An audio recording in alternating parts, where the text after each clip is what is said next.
الله تبارك وتعالى في محكم كتابه المجيد وقوله الحق وهو أصدق الصادقين. بسم الله الرحمن الرحيم. يا أيها الذين آمنوا اتقوا الله وكونوا مع الصادقين. عزیزان گرامی، عزاداران مظلوم کربلا، دازی گذشته ایام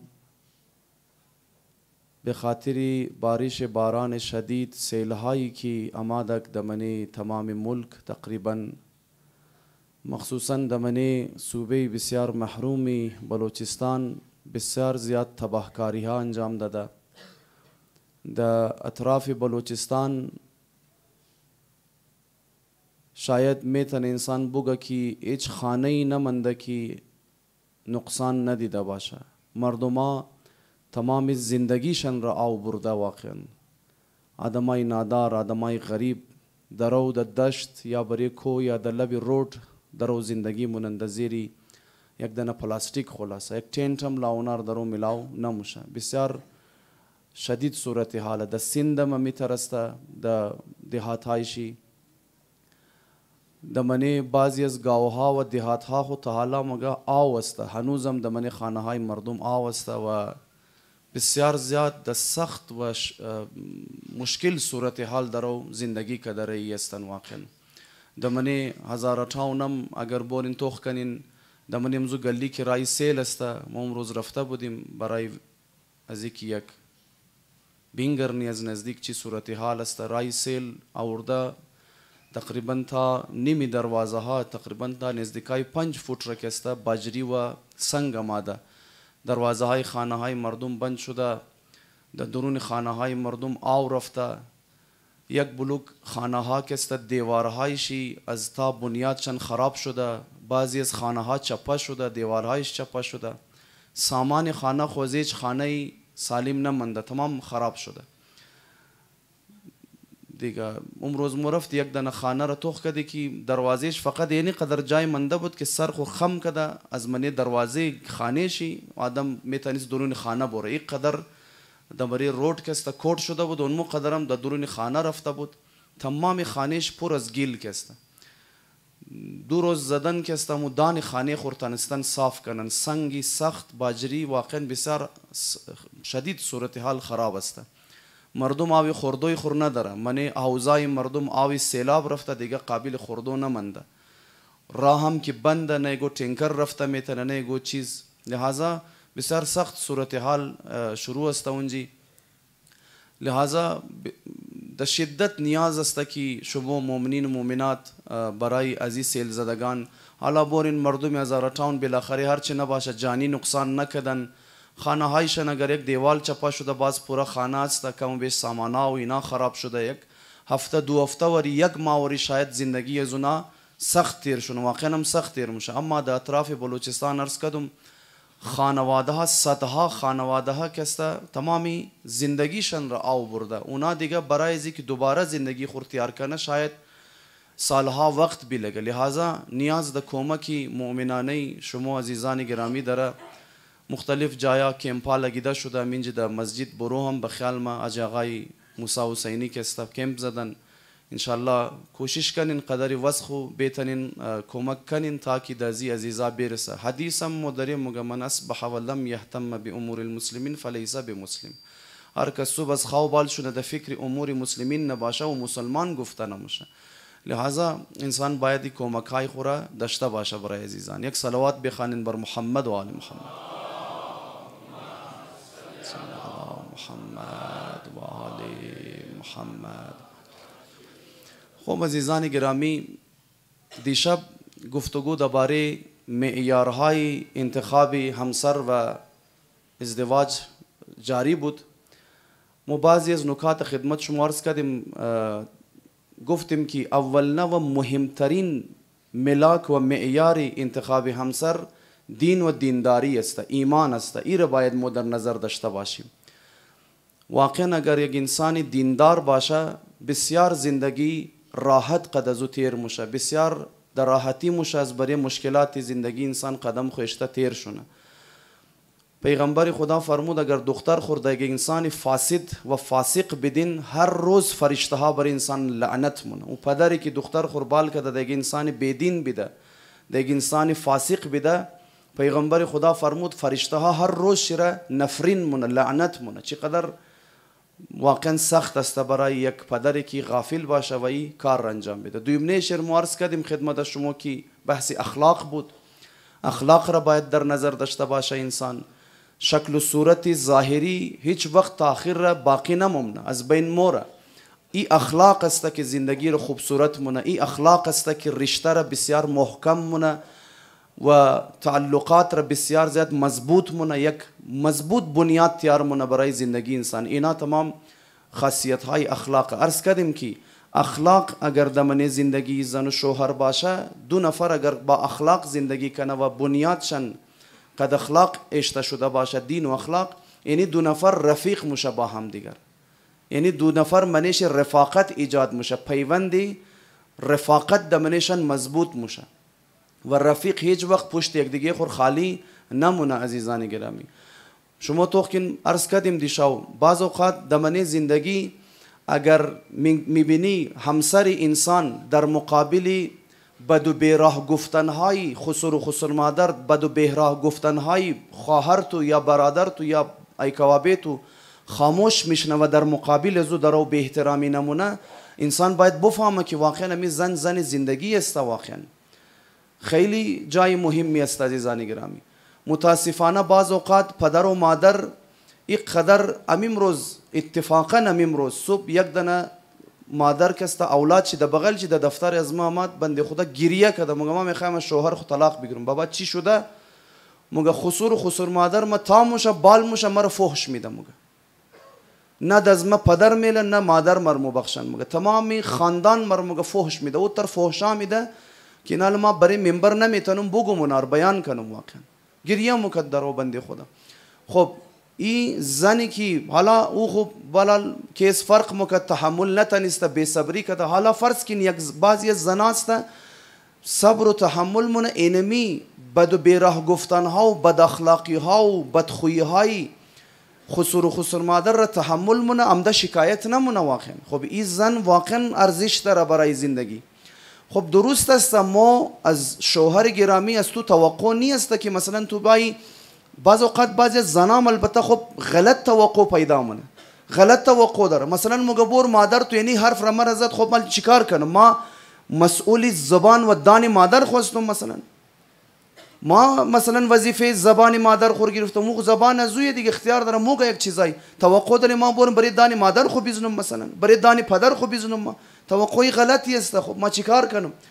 خب بعض وقت زنها اینی رنگ توقعاتی غلط از شوهر خود درن کسته. خب بعض اوقات زنها میگه ما نمیخوایم از تو که تو بری دانی مثلا پدر و مادر خود خدا نخواسته بزنی، از این توقعات ما از تو ندارم، اما یک مقدار بیا پسی پشت از من خواسته شونو، یک مقدار از من خو حمایت کنو.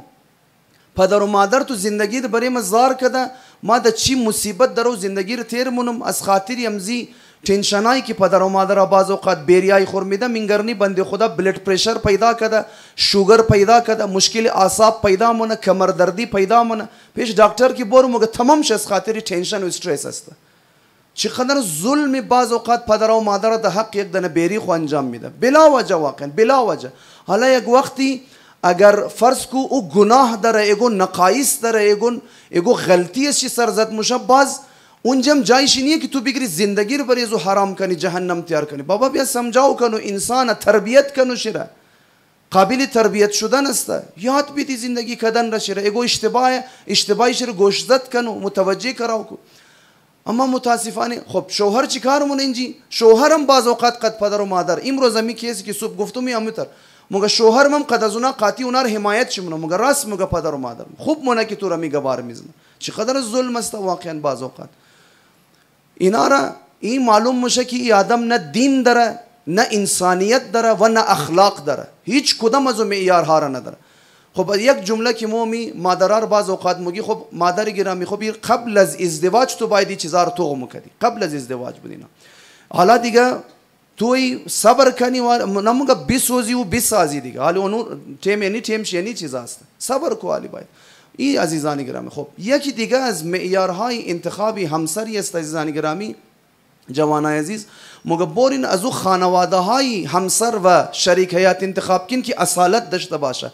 از خانواده های شریف همسر بگیرین، از خانواده های با ادب، از خانواده های با شرافت، از خانواده های که عزتمند است، عزت مدار هستند، از اون زنا برین، از اونزی خانواده برین مگه همسر بگیرین، شریک حیات انتخاب کن، یا دختر بدین یا از اونجا دختر بگیرین.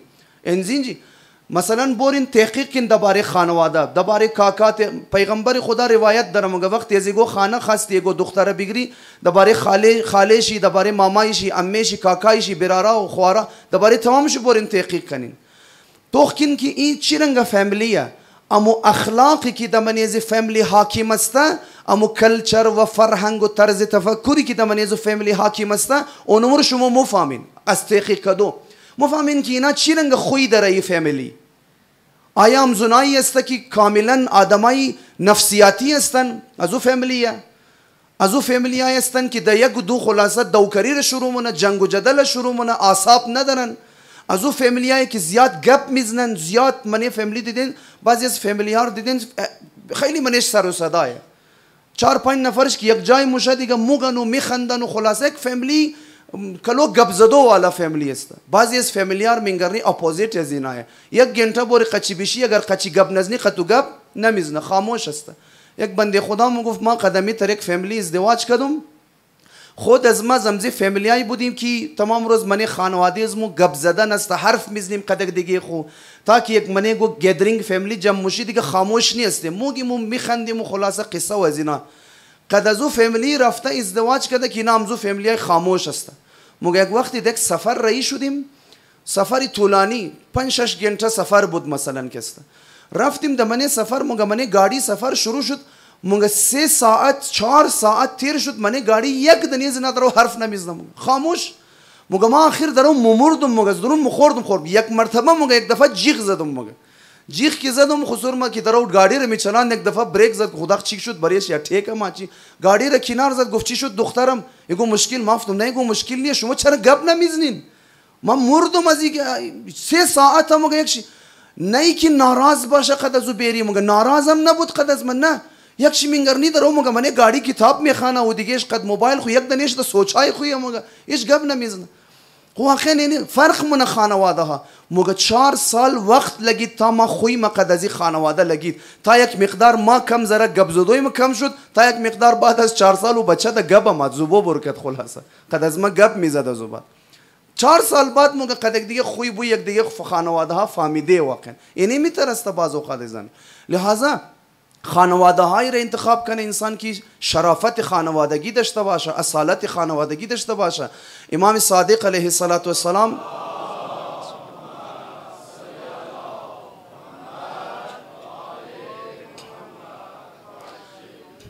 دمنه یک روایتی فرمود وقتی میخواین قد یک زنی یا قد یک بچه میخوای ازدواج کنی، مخصوصا درباره زن موگه ازدواج کنی، موگه بور توخ کو خالش را، مامایش را، اینا را همه را توخ کو دربارهش تحقیق کنو.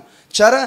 چون هر رنگ دیدی خاله و مامایش است، اونمو رنگ ای بچه اونمو رنگ خوی دارد. چون بعض اوقات دمنه گودن فامیلیا موری منگرنی دمنه مهمانیا، مثلا حالا یک فامیلی را قچی میخوایا ازدواج کنه، درو گبای خواستگاری شروعه دیگو مهمانی د خانه زو دختر کا مور مثلا یاد فرق نمونه، فقط نمیخوایم درباره فامیلی دختر، فامیلی بچه من میتره.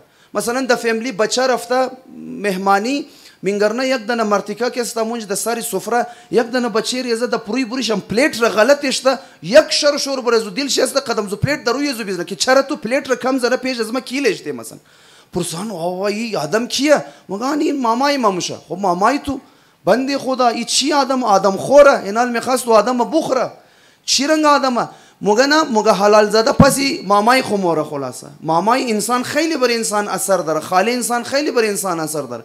اونجونج یک بنده خدا میتر شده بود، مگه ما منصرف شدم قد از او خانواده دیگه ازدواج نکردیم، دیگه خواستگاری کنسل کردم. بابا از کجا معلوم که صبح روز تو میتر باشی سری سفره د خانه قطو استو ازدواج کنم پلیت ریک وقتار از ویس پیش از تو دور بیلم، از کجا معلوم که پلیت از صبح پس سر از میل نکنی تو پسی مامای خود تا حالی شاید خود خور نشان نداده باش. بعضی هم میتر امی ژنتیک امی نطفه شاید من استم وجود داره، فعلا تو خود نشان نداری. ممکنه ازدواج کنی تو می خوی ماما را داشته باشی، ممکنه صبح پدر از مرا در بیری، خلاص مگه کنسل کردی ازدواج را. امام سلام الله علیه فرمود قد از او زنی که ازدواج مونی نگاه کو خوارشی چی رنگای برارشی چی رنگای. چرا؟ روایت داره مگه امام صادق مگه چون زن مثل خوار و برار خو اولاد در دنیا میره. مگه ببینید چقدر ژنتیک اثر داره برای انسان. مگه زنها معمولا مثل خوارا و مثل برارای خو اولاد در دنیا ما یک قدر اثر. تو توخ کو از او فامیلی که درو زن گرفتاره یا از او فامیلی که درو دختر خو میدی ببین خاله و مامایش. مخصوصا چرا خاله و ماما رو میگم؟ چون انسان قد خاله و ماما بسیار زیاد کلوزه. از اما و کاکا کده انسان در خاله و ماما زیاد کلوز است، هرچند اونام کم و بیش اثر داره. اما مگه نگاه کو چرا؟ چون صبح روز امو برار و خواری زن تو یا برار و خواری شوهر استو ماما و خاله بچه استو تیار شد نیسته. صبح روز بری از اونا اثر انداز میشه. لحاظا اینا رو باید انسان طرفش توجه داشته باشه. پس خانواده ها رو همیشه دربارش تحقیق کنید عزیزان گرامی. چی رنگ خانواده یا من خانواده ادب وجود داره، اخلاق وجود داره یا نه، دین دارن یا ندارن، تمام رو باید انسان در تحقیقات خو نوتیس کنه. این یکی دیگه از معیارهای انتخاب همسر عزیزان گرامی. دویم نکته ای را که در انتخاب همسر جوانهای عزیز دقت باید انسان داشته باشه که خیلی مهمه، اما متاسفانه کس رعایت نمونه، کس توجه نمونه طرفشی. او مسئله چیه؟ مسئله همتا بودن، مسئله کفویت است. یعنی چی؟ در زبان ساده یعنی دختر و بچه باید قدک دیگه میچ کنه از مختلف ابعاد، از مختلف لحاظها، از مختلف دمنه مختلف مسائل تو کو اردوی شما هم فکر و همتای یک دیگه خواستین یا نه میچ مونی قد ازو یا نه مونی. مثلا باز یکی از چیزایی را که باید تو دقت کنی که دمنه شما میچ مونم یا نه مونم، باز دوباره می مسئله دین و ایمان است عزیزان گرامی. ما دیشب عرض کردیم، دیشب نکته ای را که عرض کردیم درباره اهمیت دینداری بود که یعنی اگر یک شریکیت انسان دیندار باشه چقدر اهمیت داره. امشب میخوایم عرض کنیم که وقتی تو میخوای قد یک آدمی ازدواج کنی، اگر خود تو یک آدم دیندار نیستی رفته قد یک آدم دیندار ازدواج نکنو.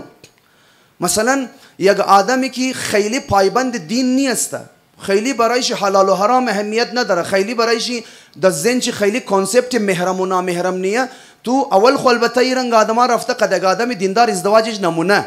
اما فرض کو این کیس اگر ایگو کس کی اینی رنگ طرز تفکر داره میخواست قد گودن دیندار آرزی کنه، ما هم زینجی شیر مشوره میدم رفته آرزی نکو عزیزی من، چون بعدا مشکلات پیش مایده من زندگی.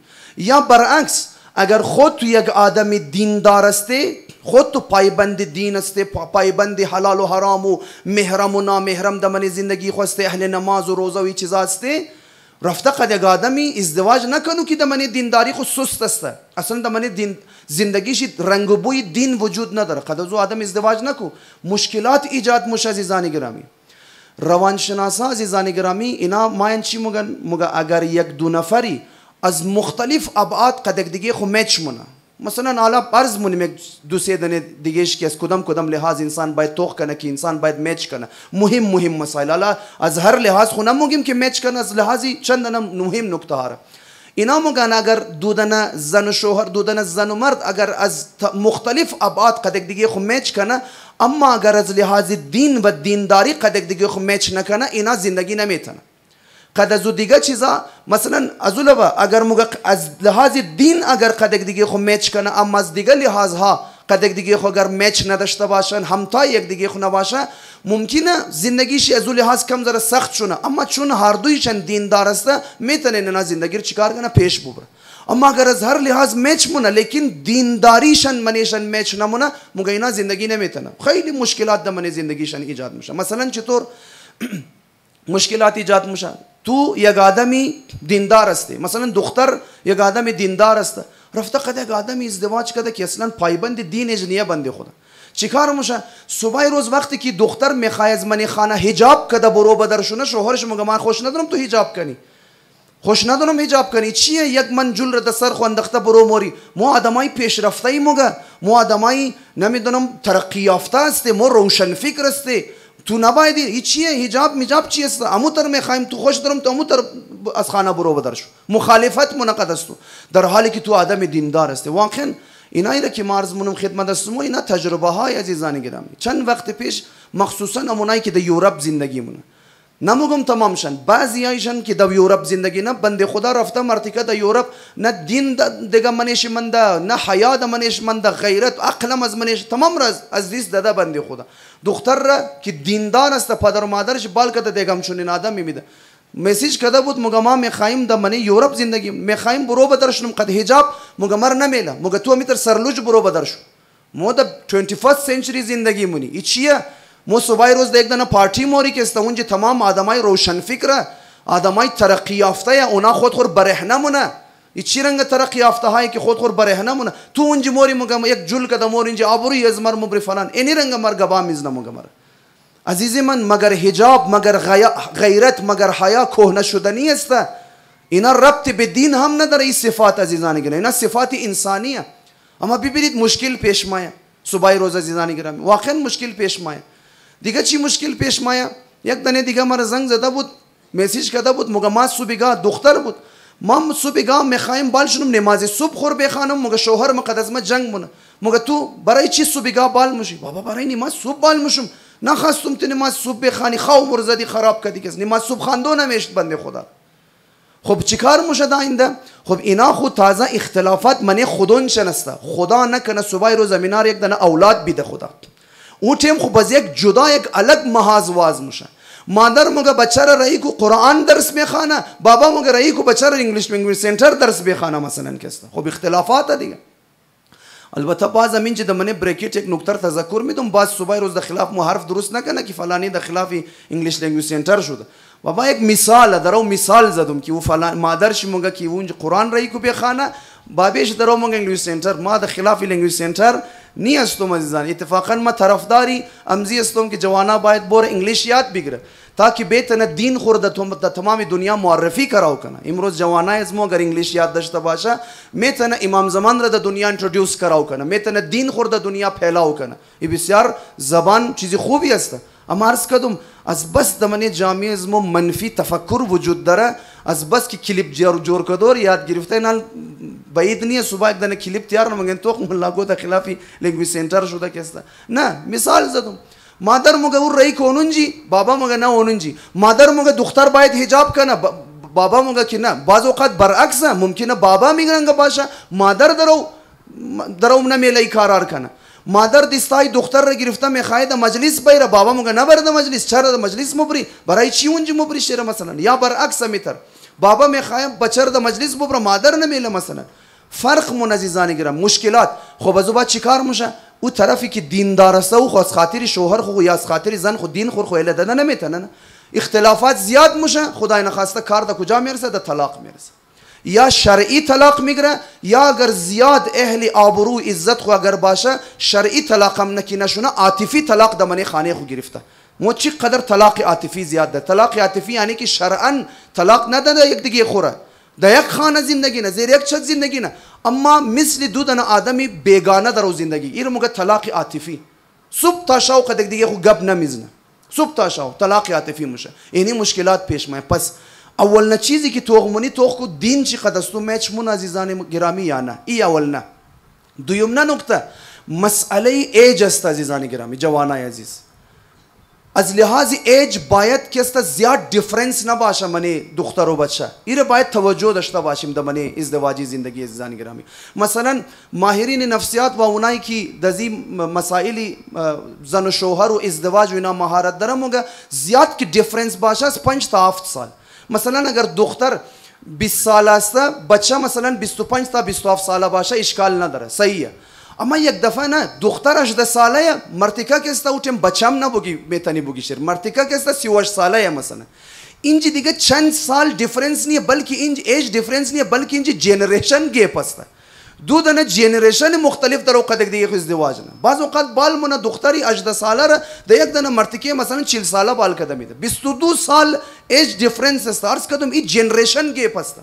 چی مشکلات در وجود ما عزیزان گرامی. حالا دمنه بریکیت ارز کنم تو که مثال نیرین که رسول خدا خو خد حضرت خدیجه 40 ساله بود ازدواج کرد. اینا استثناءات عزیزان گرامی. نه تو خدیجه کبرای نه تویش هم رسول خدای. اونا را بیلو کسی اونا جدایه استثناءات است.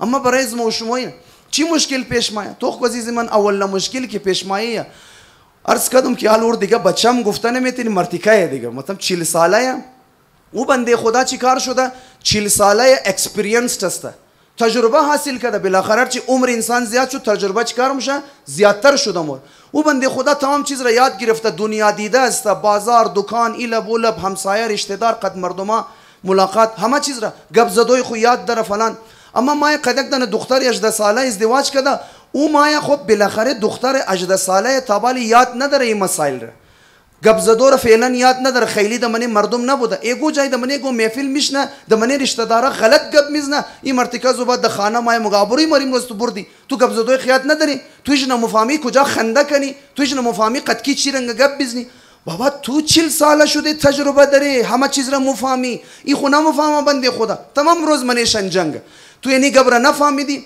خب ازو بعدو دختر کی ریزه خب او چون ریزه دیگه خوی نوجوانی داره دیگه خوی جوانی او یک دیماندای ازو بعد مون ای بنده خدا میچور شده رفته 40 ساله هیچی بچگانه مگه تو از ما چیزا میخوای مثل ازو بنده خدا وری یک روز مگه نسبی چشت روز بدر شده تمام دکانا بند کجا مگه دکان پرچون پیدام چرا مگه زن ما ساقیج حواس کرده میخوایم بابا این چی تیم چشت خو هن دیگه او ریزه دیگه جوان اموتر اینالی که بس مگه نبرم برایش روی نیلغوی بدخوی را سفید مونه او تا کارای مونه که خانه مرخ یعنی خب اچ ریزه او عمرش امزی بخشی امزی کارا است ریزه فعلا میچور نشده تو 40 ساله تو حوصله ازی چیزا را نداری خیلی عزیزان گرامی چقدر کیسی زمین ترسته دخترو را که دمزی ایج کلان آدم داده که ایج دیفرنس خیلی زیاد است تلفن مونه مگه شوهر از ما مر وقت ایج نمیده حوصله چرا چونو بنده خدا حوصله نداره این میخواه مثلا یک گنچه دو گنچه بیشنه قچیگه بیزنه او مثل که دیشا ورز نکردم که اونایی که کم ایج زیاد شدم ورا حوصله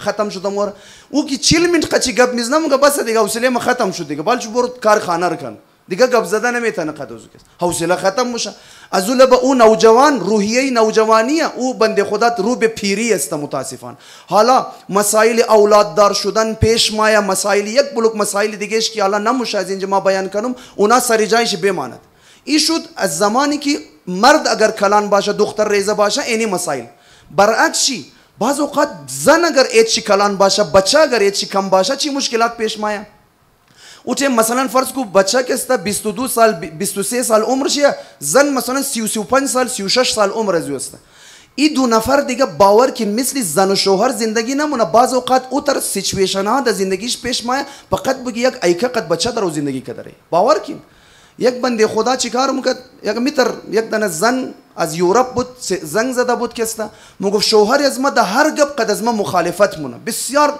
بدخویی مونه قد از ما جنگ مونه تا امروز قد از ما هیچ گپ از ما قبولش نداره ماشی پرسان کردم گفتم خواهر شما ایج شما چند است شوهر شما ایج شما چنده مثلا گفت شوهر از ما 23 ساله ما خود از ما 36 ساله که 37 ساله ایم گفتم خب معمولا من شما گبا چی رنگ گبا زده میشه گفت مثلا ما شوهر از ما که مورا کار مونه ماشر سمجاومونم که یعنی پیسه خو که آوردی د فلان بانک بیلو د فلان جای جوب کنو اینی رنگ خرج کنو اونجی خرج کنو فلان کنو دیگه کنو وقتی که گبار زد ما گفتم خواهر بارز معذرت تو شوهر نی تو برایش ایکا گشتی تو ایکیش تیار شده مثل که دیدی ایکا گو بچه خور 100 روپیا میده مگه تو بچه میر پفک نخری چاکلیت نخری دندونایت خراب میشه تو خو از گیر تو دوزی نکن گفتم تو ایکا گشته بریزو او شوهر تو یه گفتم بچه تو نیه مرد غرور در عزیزانی گرامی دمنه زندگی این رو عرض کنم مرد فطرتاً دمنهش غرور وجود داره چون خود خوره تکیهگاه خانواده خیال مونه او غرور داره او خوش نداره زن چی باید اور خط و نشان برایش بکشه که تو پیسه اینجا خرج کنو اینجا خرج نکنو ایچ کلان بودن مسئلهش اینمیه وقتی که ایچ تو کلان بود او ریزه بعض اوقات ممکنه در زندگی اشتباهات دیکنه اما تو مای تذکر میدی او خبره که تو شکسته بد مخرده چی ده غرور چی بر مخره غیرت چی گواره نمونه که یک زن مثلا باید یعنی می عزیزانی گرامی لحاظا ایج دیفرنس بسیار زیاد اهمیت داره خیلی پدرها و مادرها ظلم مونه ده حق دختروی خو که دختروی مثلا فرض کو 18 ساله 19 ساله رو بال کده ده یک بچن عرض کردم مرتکوی مثلا 38 ساله 40 ساله بال کردم، این ظلم است عزیزان گرامی در حق ازنا. یا اوتر بچه هایی که ما برای خود خب باز اینجم دوباره مو مسائل دیگه شم اینجی وجود داره زن، اینا را باید مو دمنی از این مسائل دقت داشته باشیم. یکی دیگه از چیزایی که دمنیش باید انسان امو میچ بودن را مریش رعایت کنه مسئله ایژوکیشن است عزیزان گرامی. اینا اون نکته هایی است که اصلا دقت نمیشه طرف ازنا. یک دفعه ما میتر در زمانه قدیم میتر کلیپ تیار کرده زده بودیم که بچه مثلا قد دختری که از در ازدواج مونه، مخصوصا این کیس برای بچه نسبت به دختره، بچه عمده بنده خدا که است پرایمری اسکول را در زور پاس کرده رفته خواستگاری یک دن دختری که در او مثلا ماسترز مونه یا در او پی اچ دی که داره قد از اون تو ازدواج مونی اینی میچ نمونین اردویشم قدک دیگه خو. اینا مسائل ایجاد مونه در آینده در منی زندگی چیرنگا مسائل ایجاد مون اینا ما اینا عرض مونم خدمت شما. اما وقتی ما زمانی رو گفته بودی بعضیا مگه تو درو تایچیم بالچیم مونی که است تبعیض است فلان. نه عزیز من گپ سری زونیه. تو بیا گوش کو دلیلا مشکل پیش مایه. چی مشکل پیش مایه؟ مثلا دختر رفته مثلا که است در منی انگلیش گرامر که است پی اچ دی کرده بنده خدا. صحیح شد؟ اونج پی اچ دی کرد. این بنده خدا هم در پنجم کلاس پرایمری اسکول را میدل اسکول را پیش نبرده. دیگه ایش نخوانده بنده خدا که است. چیکار میشه؟ دمنی خانواده دمنی خانه خو وقتی که زندگی مونه هم امی مرد خیال مونه که این زن از اینکه بالاتر است و تمام روز اگر خدا نخواسته بس زن این رنگ روحیه داشته باشه که در روح شوهر خو بکشه. مثلا دمنی تی وی یک دانه چیزا مایه درو مثلا اولاد کی کنه بس اولاد چی باید چیکار کنه بجای پدر بور از مادر پرسان کنه. مادر یعنی چی رنگا موشه یعنی انگلیش چی رنگا موشه. اینجی د غروری باز د غیرت و غروری مرد که است درو برخورده رهیه. مخصوصا اگر دیگو دن محفل چشته باشه دیگو دن محفل چشته باشه ایگو دیسکس مثلا شروع باشه دمنیش ایگو دن وکیبلری انگلیش باشه ای مرتیکا که است اونجی خود بکشه یک دن پرونانس نتن یک دن انگلیش وکیبلری که است حال درو جغل کده رهیه بنده خدا ازو بعد اونو زن د خانه که ما یک جنگ شدن آبروی مربردی یک دن کلمه انگلیش را نتنیست تو پرونانس کنی بوگی شرکست ای چیه تو انپڑ گوار جاهل فلان وزیر حالی یک دن مرد تو امی گوار بگی او غیرت ازو قبول مونه شروع مونه اون قد ازو چیکار نه جنگ کدوره مردمم خوب استازه شیطانم قرار نمیشنه نه دیگه مردمم ازو بعد ما زن ازور بیشی قرار مگه تو یک پی اچ دی استودنت که است پی اچ دی کده رفته قد یک دن میدل کلاس آدم انپڑ گوار جاهل که است رفته ازدواج کده مثلا ای چیه ما مخ ازور مخ را اوم تا خانه ما قدزی تا امروز جنگ و جدل شروع است واقعا اینی چیزار. اما البته اگر برعکس باشه شوهر اگر از لحاظ تعلیمی بال باشه زن تا باشه این مشکل پیش نمیاد. چرا؟ چون معمولا زنها خوش داره شوهر چی بال باشه شوهر چی نام داشته باشه شهرت داشته باشه شوهر ای چرا؟ چون باعث عزت خودی ازو هم موشه از این لبا مشکل پیش نمیاد.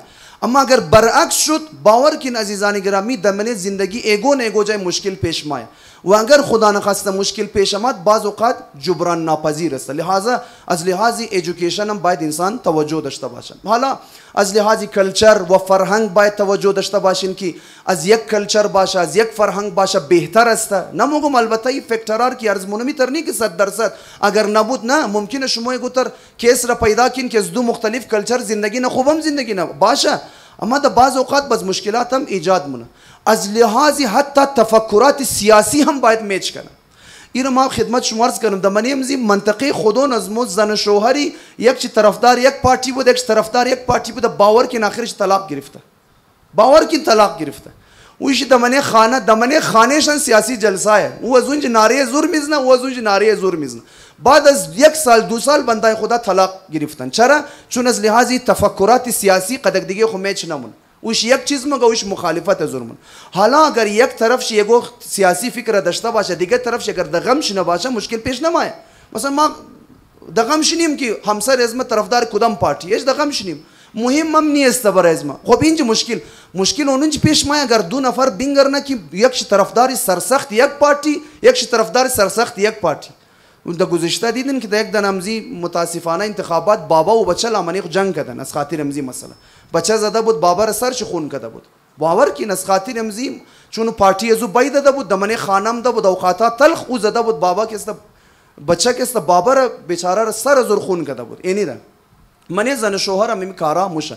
اینا را باید انسان که است در موقعی که تحقیقات مونه اینا را و گفتگوهایی که موشه. حالا عرض منم بعض از دواناتش او این سوال را مکد که موز کجا بفهمی معیارها را چی رنگ تشخیص بدی، اینا را ما رایش خدمت شما عرض منم اینالی. پس این شد یکی از دیگه نکته هایی که میچ بودن را عزیزان گرامی در مختلف مسائل اینا را باید انسان رعایت کنه. یک صلوات بخوانید بر محمد.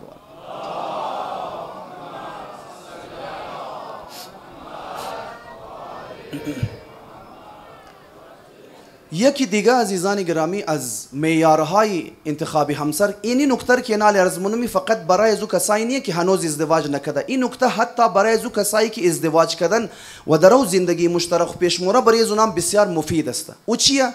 مگه زن و شوهر باید روحیه توافق داشته باشه. روحیه توافق چیز را مگه یعنی اهل کوتامدن باید باشه. بعض اوقات دمنه خانه تو میمه موشه، مسائل پیش مایا، جگڑا موشه، دیگه موشه. زن و شوهر اگر اردویشی اهل کوتامدن باشه، روحیه توافق اگر داشته باشه، اونو تیم باور کن زندگی بسیار زود مسائل چه حل موشه و شیرین زندگی پیش مور عزیزانی. روحیه توافق عزیزانی گرامی. اما متاسفانه بعض اوقات زن و شوهرای وجود داره، اوتر دخترو یا اوتر بچه های وجود داره که اصلا روحیه ریج نداره، روحیه کوتامدن ریج نداره. تا میخواه مثلا باید شوهر از خود سر یک مسئله اختلافی که منیشان پیش آمده میخواه گپ بزنه، او رنگ قدر دیگه خو گپ میزنه فقط بگی دودن ملک دشمن دبره میز مذاکره ششته.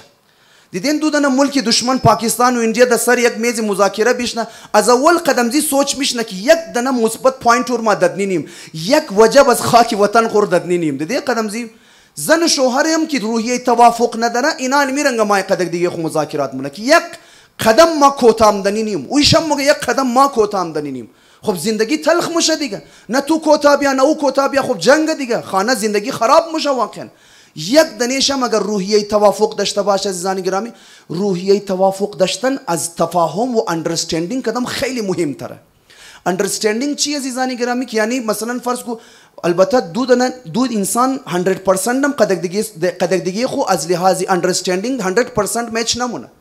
شما دو دن انسان پیدا میتونین که 100% که است از لحاظ تفاهم و اندرستندینگ قدر دیگه 100% میچ باشه، نه 80% میتونی قدم زو انسان تو هم فکر باشی، اندرستندینگ منشم زیاد باشه. اما ایترنیا مگری که تو باری قد خود ازدواج کنی، چون انسان قد خود 100% توافقی اندرستندینگ قد از خود داره. اما روحیه توافق داشتن و کوتامدن از اندرستندینگ کدام بسیار بالاتر است عزیزان گرامی. واقعا نمیتر. بعض اوقات دمنی خانه جنگ میشه، یک وقت دیده صبح از خواب بال میشه، نمیدونم از بغل چپالوی چپ خو بال شده، میخوایم روز جنگ کنه. خب طرف مقابل میگه این امروز بدخوی بال شده، باز امروز میدان جنگ. نه عزیز من، امروز میدان جنگ نیه، اتفاقا امروز میدان بخشش و عفو درگذشت است. بیا ببخشو شیره، بیا تحمل کنو. اگر او بد اخلاقی مونه تو از روی بری کوتا بیا، تو از روی بری کوتا بیا. واقعا بعضی شوهرها واقعا نمی کارا نمونه. یک روز خدا نکنه دمنه خانه بعضی همزی شوهرایی که روحیه توافق نداره، خدا نکنه کم زنه نمک نان زیاد شونه، واقعا نمک دیگ زیاد شونه، خانه را د سر خوبال مونه. نمک دیگ چرا زیاد شده؟ ما خسته از برو کار کردم، ایم گوشنه توشنه تو نان شور پختنی بریزم. خب عزیز من یک اشتباهی شده، حالا تو بیا کوتا بیا، یک دفعه تو بیا کوتا بیا عزیز من، صبحش دوباره حل میشه مسئله. اما نه د سر یک دنه نمک کم زره، یک بعض اوقات تو کن نیم قاشق نمک زیاد و کم شدن چه زندگی ها را تباه مونه. واقعا باور کن از خاطر چیه؟ روحیه توافق وجود نداره. نمیخواه بنده خدا کوتا بای اینی از او که د بالتر شی. دویم صفت مگه قد کسی برو ازدواج کنو که اهل احسان باشه، محسن باشه. اهل احسان خبر این کی را مگه؟ امو آدمی که بزرگوار است، امو آدمی که با فضل است. مثلا اگر ایگو جای ایگو چیز کم است، اگر دیگه نمیله این مگه خیلی ما میلم اینا بیا مسئله حل شد، پر شد، ختم شد مسئله، برو. اینی اهل احسان اینی آدم را مگه عزیزانی گرامی. مثلا مثل که دو نفر استای دو دونه تاری بجلی گرفته، اگر امینا کنکت کنه لایت داغ میشه. این بنده خدای دیگه تا این جماعت از اونجا درو پیش نمایه. اگر این ممینجی استباشه پیش نیا، خب هیچ وقتی کنکت نمیشه، لایت روشنم نمیشه. کسی که اهل احسان باشه مگه خیر تو اگر 2 متر پیش آمده بودی، اگر وظیفه توی بود که 3 متر پیش بای، خیر ما د جای است تو 4 متر پیش مایم، ما پیش مایم. بیا کنکت کو زندگی لایت چه روشن شونه بابا، زندگی پیش بره، ماشین زندگی چالو باشه، روگ نشونه، مسئله حل شونه. اهل احسان یعنی رنگ است عزیزان گرامی، واقعا نمیتر.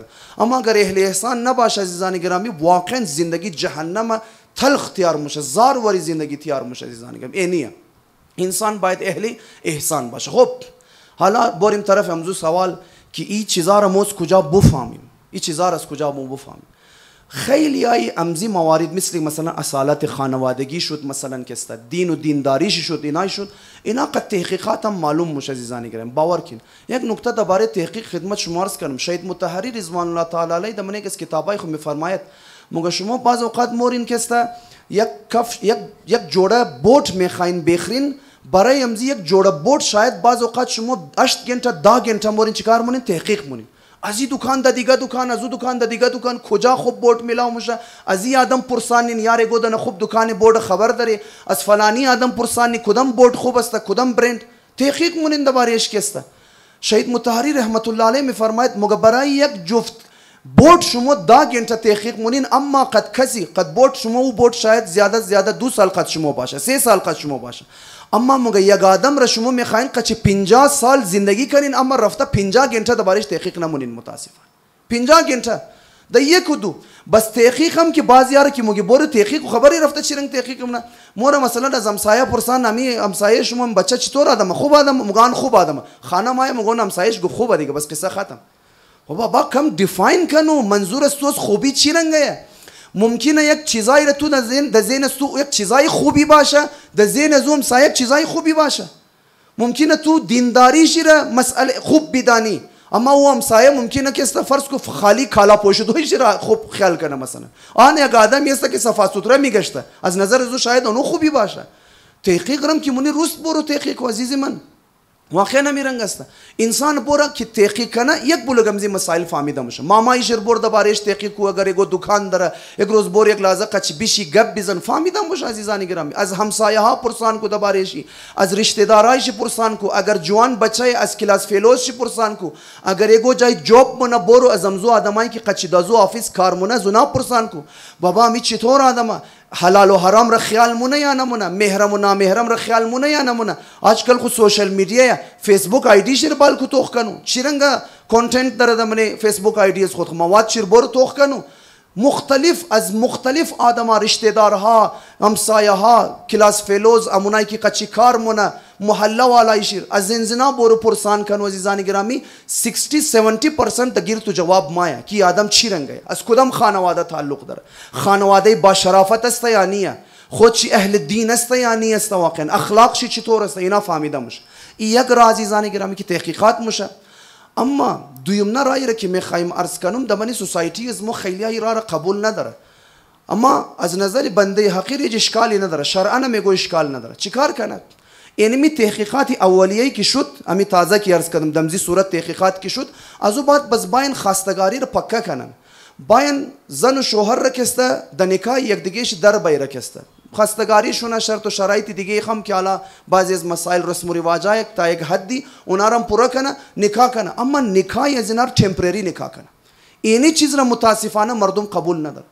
بیا تمپرری نکاح کنو محدود قد خاص شرایط نکاح مشه من شریعت و تر نکاح داره که نکاح کنو قد خاص شرایط بگی شما اردوف محرم شدین فقط تا حد گپ زدن را محرم شدین ولا غیر، از او زیاد محرم نین قدک دیگه فقط ده حد گپ زدن می ایرنگ مو میتونی نکاح داشته باش و تمپرری هم میتونی نکاح داشته باش.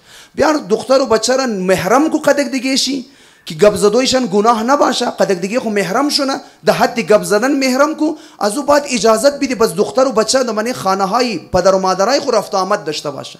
بچه باید خانه خسور مادر خو قد همسر خو بشنه گپ بزنه، البته در حضور دیگران در زیر نظارت پدر و مادر. ای گبره که درو میزنم خوب توجه کنین بس فردا گپ تیار نشونه. ایری که درو میگم در نظارت پدرها و مادرهای کار شونه.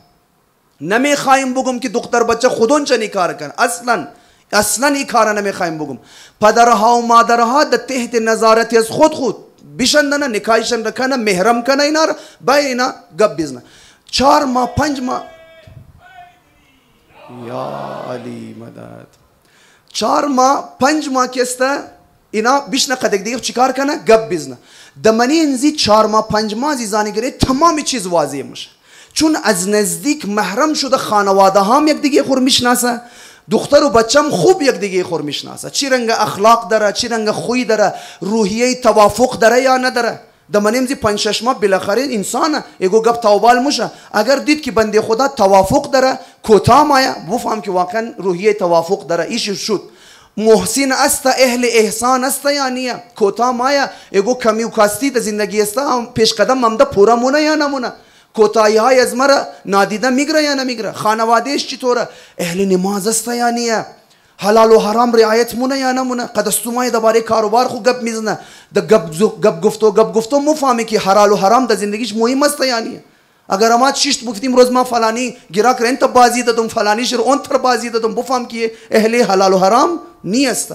نماز میخوانن چون بعض اوقات گنتها د خانه خسور می تو کو اهل نماز است یا نی عزیز من مفهمیده میشه.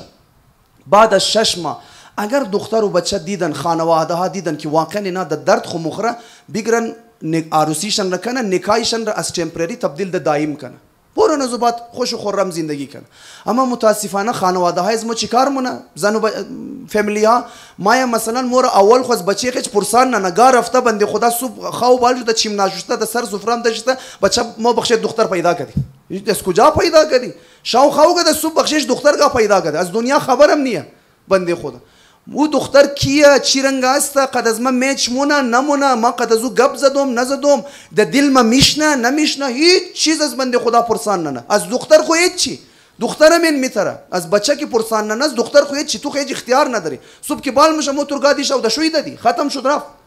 باور کی عزیزان گرم. خب چیکار میشه؟ بنده خدا را عمدن نه تحقیق شده، نه دیگه شده، نه طرف مقابل را میشناسه، گا دیتا رم پدر و مادر برای خود طی کده، گا تاریخ ازدواج، یک دفعه ازدواج میشه، 2 نفر در روی یک دیگه دمن خانه قرار میگیره، آدمای وحشی ور طرف یک دیگه نگاه میکنه. تو کی هستی که هم ده خانه ما؟ چرا چونیج نمیشناسه؟ ایج اینترودیوس نشده قد دیگه خو. باور کی عزیزان گرامی. هیچ فول دودن اجنبی در اوقات حال تو توقع داری مینا خوب زندگی تیر کنه. امزو خاطر منگارین خانواده هم خوب یک دیگه خور نشناخته، دختر و بچم امزو خاطر منگارین دمنه 6 ماه 1 سال طلاق میشه. گا کار د چی میکشه؟ طلاق میکشه. چون قد دیگه خو اندرستندینگ تفاهم از هر لحاظ قد دیگه خیج میچ نکده بنده خدا. این نکینی کار ظلم است. امزو خاطر خو طلاقات زیاد شده. اما اگر اینی کار را انسان باید انجام بده، خب بعد از اینکه عقد دائم شونه، انسان بوره دبنه خانه رخصتی شونه، ازو بعد خدا نخواست اگر طلاق شونه، اونو دختر را بزمو الحمدلله او تر جامعه خوبی هم که نداره که ازو بعد دختری طلاق شده ریگو باید ازدواج کنه. قچ نه، یک دفعه اگر عقد دائم شد، رخصتی شد، خانه شوهر رفت، ازو بعد اگر طلاق شد دیگه او دختر کس طرفش نگاه نمونه. متاسفانه من از جامعه او تر جامعه هم خو نداره متاسفانه. اما امی بهتر است که بعد از اینکه تو عقد دائم منی رخصتی مشه، زو بعد طلاق مشه، خانه زو خراب مشه، این خوبه. یا بیا یک عقد موقتی تا حد محرم شدن اینا را قد دیگهش محرم کنو تا 6 ماه. اگر دیدیم که در درد یک دیگه خو نمخره، اگر فهمیدیم که مو خانواده ها در درد یک دیگه خو نمخری، بچه و دختر مو در درد یک دیگه خو نمخری، بسم الله بعد از 6 ماه دیگه نیاز در طلاق هم نیه. این جنگ طلاق هم در منیزی ما کیس پیش نمای. خود به خود 6 ماه تایم پورا شد، این از یک دیگه نامحرم مشه، زبط ختم شد قرار. مو نخوردی در درد دیگه خود دیگه هم دنبال یک دیگه خو نگشتین، ختم شد رفت. آبروی یک دیگه خورم نبرین، قسم نکین که به خاطر چی نشد. بابا نشد، دختر و بچه اندرستندینگ نداشتن، ختم شد رفت. چقدر آبرومندانه قصه ختم میشه. اما در منیزو اولنه کیس رخصتی شده، عقد دائم شده، اونجا بس تازه یک داستان طلاق وجود داره. حالا تو بیای مسئله کشمیر حل کو، یک 2 نفر چی رنگ طلاق بده دیگه خو یک داستان داره عزیزان گرامی. چقدر خانواده ها و رشته دارها با هم دیگه دشمن مشن، جنگ و جدل ها و ازیرفه. لیکن اینی رای را که عرض کردم عزیزان گرامی، منی ازی هیچ کدام ازی مشکلات پیش نمای. اما کجای جامعه از موی چیزار قبول نمونه. چی رنگ راه هم ور پیشن بنا عزیزم، هم عقلانیه هم شرعیه، هم شریعت ایجاد میده. یگو گناهی هم نیه منش، یگو قباحتی هم نداره. انشاءالله که خدا متعال تمام از مر توفیق بده که بتانیم اینمی نکات را جوانهای از مو قبل از وقت و قبل از ازدواج در نظر خود داشته باشن، مطالعه کنن عزیزان گرامی، مشوره کنن، از تجربه های دیگه استفاده کنن تا که بتونه کامیاب زندگی را پیش ببره عزیزان گرامی. بریم متوسل شونیم قد خانواده اهل بیت عصمت و طهارت. عزیزان گرامی، عزاداران مظلوم کربلا،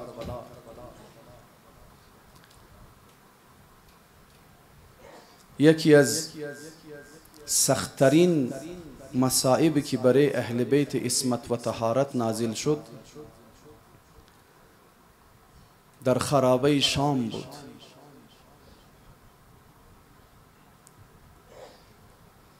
که امام سجاد علیه السلام هم خرابه شام را ذکر مونه. الله اکبر. چه مصیبت های سخت و سنگینی دمنه ازی خرابه برای اسرای اهل بیت پیش آمد که امام سجاد می فرمود منی گوتر خرابه مور جای داده بود که نزدیک بود چت شتاب و پر و مو هلاک شونی تمام از مو. و منی بعضی از تواریخ لکایی مونن که مگه شاید از بقصد منی زو خرابه شنده بودن که یک وقتی چت بپره و اینا همه به شهادت برسن. در منی زو خرابه ای که مگه روزها از شدت یخیش مو نمیتونستی تحمل کنی، از دست گرمیشی، شبها هم از دست سرما و یخیشی نموشد. اهل بیت را که تشنه و گشنم اشته بودن، روزها دا گشنگی تیر مکدیم، مگه شبها دا عبادت و گریه بر ابا عبدالله الحسین علیه السلام. ما نمیدانم از من دروازه ها و در و پنجره از خانه بعضی از اولادها و دخترای ابا عبدالله الحسین علیه السلام وقت بیرون خرابه را نگاه مکدن، وقت غروب آفتاب مشود میدیدن بچه ها من کوچه ها مورن. سوال مکدن اما زینب ای بچه ها کجا مورن؟ حضرت زینب میفرمودن دخترم اینها همه خانه های خوری است. صدا میزدم ما زینب موکی خانه خموری، ما خانه نداره. میدیدن بچه ها آزاد میگشته، میدیدن بچه ها در و غذا مخره برای اولادها و بچه های حسین چی تیر شده باشه. الله اکبر. دمن امزی خرابه بودی یک دختر بچه 3-4 ساله در نام رقیه. یک شب بهانه بابا میگره، هی گریه ما بابا میخوایم، بابا حسین، بابا حسین. هرچی کوشش منن خاموش نمیتنن رقیه را. چرا؟ چونو چیزی که رقیه میخواه هیچ کی نداره. رقیه بابا میخواه. مگه از بس گریه کرد نازنین خواو رفت. ده عالم خواو مینگرنه بابا ده خرابه شام آماده. ده پهلوی رقیه شیشته. شاید رقیه را ناز میده، شاید قد رقیه حرف میزنه. امی خواب شیرین نمیدد. یک مرتبه بیدار شد، دید بابا نیه. فریاد چی بلند شد اما زینب بابا کجا رفت؟ تازه بابا آماده بود. اما زینب بابا میخوایم. نازنین اقدر گریه من صدای گریه هایش در کاخ یزید میرسه. نانجیب مگه کیه گریه من خواو کدو نمیله. صدا زدن دختر بچه حسین بهانه بابا گرفته. گفت خب ببرین سری بابایش را بیدین. نانجیبا برای یک تشت سر بریده حسین را آوردن. تا من خرابه برای سر یک کپڑا وار کرده بودن. تا سر را دید من سینی. حضرت رقیه عرض کرد گفت ما نان نمیخوایم، ما نان نمیخوایم، ما بابا میخوایم. بعضی از روزه خانه مگن چرا رقیه؟ گفت ما نان نمیخوایم. آخر از سری بریده حسین بوی نان میمد. چرا؟ چون خولید من تندور خویشته بود. سر حسین بوی نان گرفته بود. یک مرتبه مگه وقتی کپڑا را بال مونه میبینه سر بریده بابا، سر بریده رقیه بلند مونه ده بغل خو میگره. هی ناز میده، هی درد دل مونه بابا. اشریش های شما را کی قد خون سر شما خضاب کرد؟ بابا کی سر از بدن شما جدا کرد؟ بابا بعد از شما یتیما را کی خیال شبیلا؟ ما نمیدانم دیگه چی درد دلهایی کرده باشه. شاید گفته باشه بابا درای کوفه نبودی ما از بر شطور افتادم. بابا در دربار یزید نبودی میخواستک مورد کنیزی ببره. شاید سر بریدم صدا زده باشه دخترم رقیه، آندم که تو از ناقه افتادی و غش کردی، ما تو را میدیدم دخترم از بالای نیزه تماشا بکدم. آندم که تو را دشمن فرمان کنیزی داد، در تشت طلا بودم مشغول دعا بودم دخترم. دمن دربار وقتی تو را میخواستن کنیزی ببره، ما دمن تشت طلا بودم مشغول دعا بودم. بعضی از ارباب مقاتل می نویسه سر بریده مگه یک مرتبه چیمای خور آواز کرد، دانه دانه دخترها را نگاه مکرد. وقتی مگه نگاهشی برای زینب افتاد یک مرتبه چیما بند شد، گویا میخواستک بگه خواهرم حسین شرمنده در هرچی تازیانه خورد زینب خورد. اجرکم علی الله عزادارا. این قافله ستم دیده یک روزی از خرابه شام آزاد موشه، مورن به سمت کربلا، اما نازدانه حسین ندمن خرابه دفن کده مورن. همه جمع مشن قد قبر رقیه خداحافظی منن. وقتی مگه در کربلا میرسن مگه همه بیبی ها خود خورا برای یک قبری بندازه. زینب خود خورا برای قبر ابی عبدالله اینقدر گریه مونه که غشمونه. یکی صدا میزنه مگه قبیله بنی اسد جمع شده، جابرم از راه رسیده، همه عزادار هستن. بیبی ها صدایشن بلند میشه، روزه خوانی شروع میشه. اینمی همون زمینه که مردهای مور سر از بدنش جدا کردن، اینی و جاییه که 6 ماه را تیر زدن، اونو جاییه عباس را شهید کردن، اونو جاییه اکبر را شهید کردن.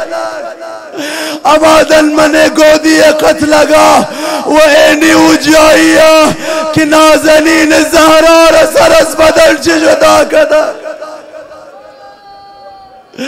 اما زینب برای قبر برادر درد دل بولا.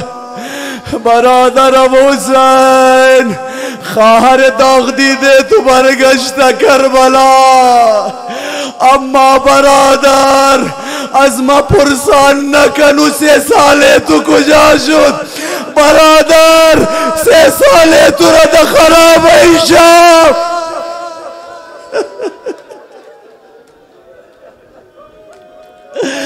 برادر ابو حسین اگر نامحرمانه می بود نشان میدادم بدل ما چقدر تازیانه خورده.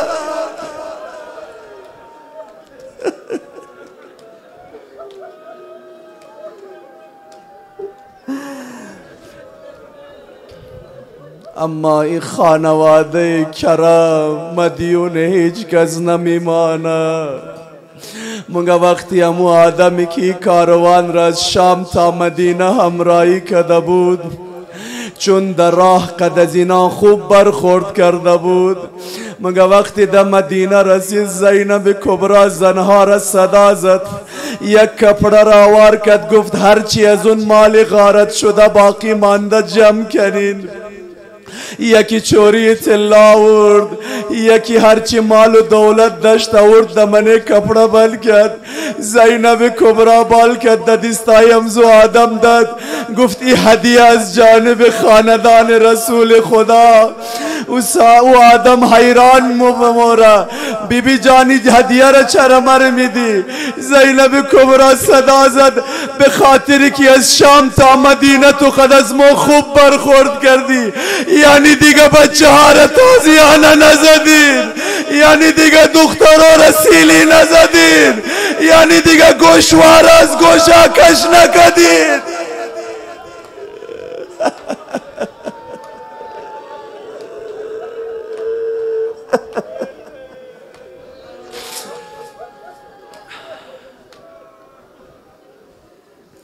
ألا لعنة الله على القوم الظالمين وسيعلم الذين ظلموا أي منقلب ينقلبون.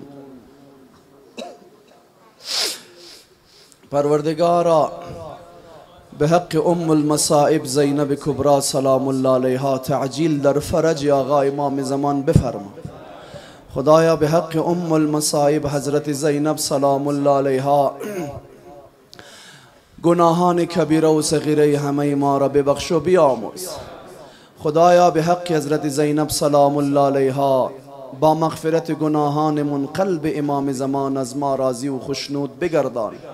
خدایا به حق حضرت زینب سلام الله علیها به همه ما توفیق امر به معروف و نهی از منکر عنایت بفرما.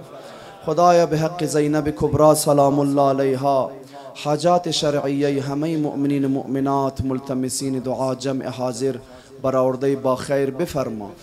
خدایا به حق حضرت زینب سلام الله علیها مشکلات مسائل گرفتاری های همه مؤمنین مؤمنات ملتمسین دعا جمع حاضر برطرف بفرما. خیلی بیمارها مریضها التماس دعا گفتن. یک بیمار کینسر است، حالت خوب نیه، برای زو التماس دعا